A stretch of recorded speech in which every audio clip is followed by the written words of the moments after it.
पूजिते शङ्खचक्रगदाहस्ते महालक्ष्मी नमोऽस्तुते नमस्ते गरुडारूढे कोलासुरभयङ्करी सर्वपापहरे देवी महालक्ष्मी नमोऽस्तुते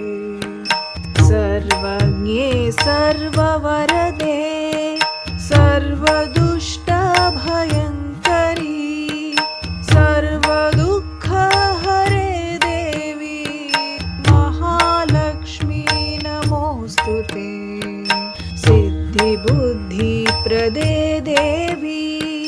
भुक्तिमुक्तिप्रदायिनी मन्त्रमूर्ते सदा देवी महालक्ष्मी नमोऽस्तुते आद्यन्तरहिते देवी आद्यशक्ति महेश्वरी योगजे योगसम्भूते महालक्ष्मी नमोऽस्तुते स्थूलसूक्ष्म महारौद्रे महाशक्ति महोदरे महापापहरे देवी महालक्ष्मी नमोऽस्तुते पद्मासनस्थिते देवी परब्रह्मस्वरूपिणी परमेशी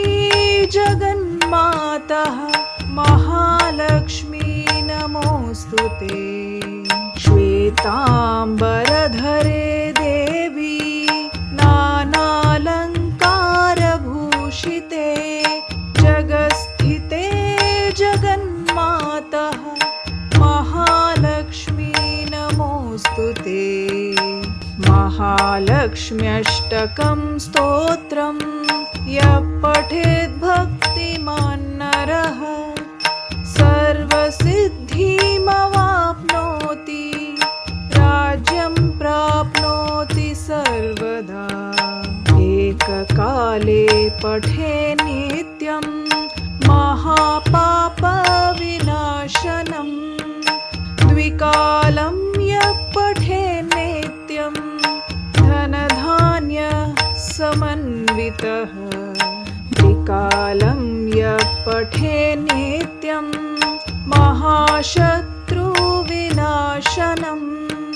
महालक्ष्मी भवे नित्यं प्रसन्न